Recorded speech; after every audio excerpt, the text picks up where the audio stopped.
Picture two kitchens. First kitchen, Paris, 7th floor apartment, compact. Everything fitted precisely into a space where every centimeter was planned.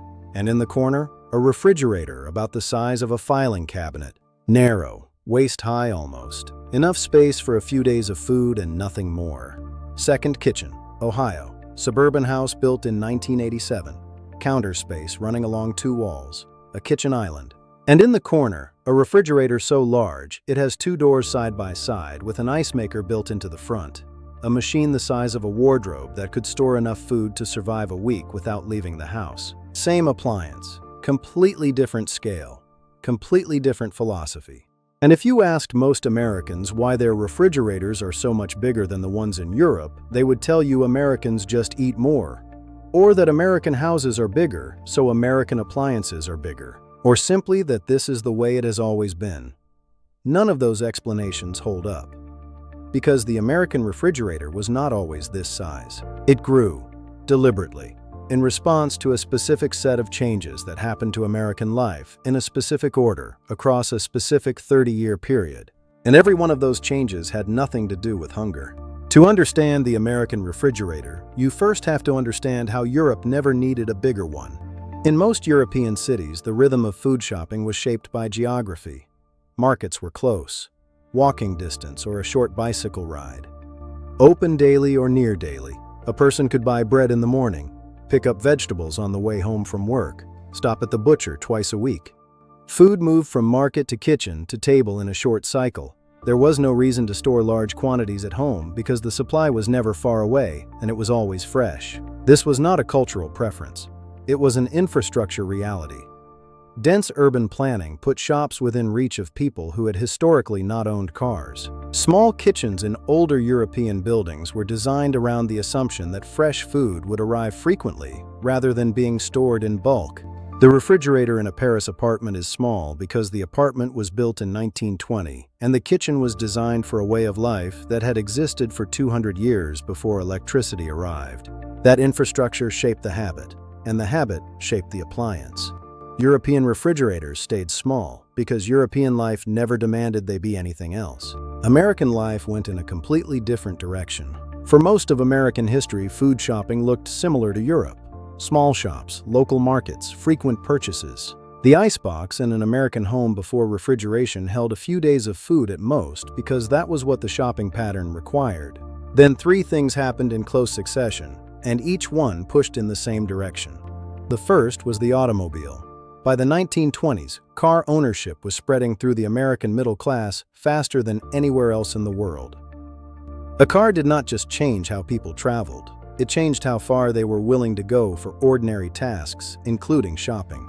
A mile was nothing in a car, 5 miles was acceptable, 10 miles was manageable. The second was suburbanization. After World War II, the federal government subsidized home construction and highway building on a scale that had no equivalent in any other country. American families moved out of cities into suburbs where land was cheap and lots were large and houses had garages. But suburbs were not built for walking. They were built for driving. The local market on the corner did not follow families to the suburbs because the suburbs were too spread out to support it. What followed them instead was something new. The third was the supermarket. The supermarket was an American invention, and it was designed around the car from the beginning. Not a large shop, not a covered market.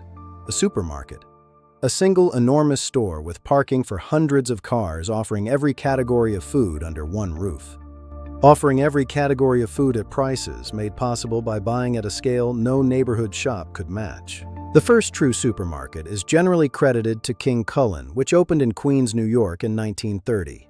By the 1950s, the model had spread across the country, and by the 1960s, it had fundamentally changed the American shopping pattern. Shopping at a supermarket is not convenient for daily trips. The store is designed for volume purchasing.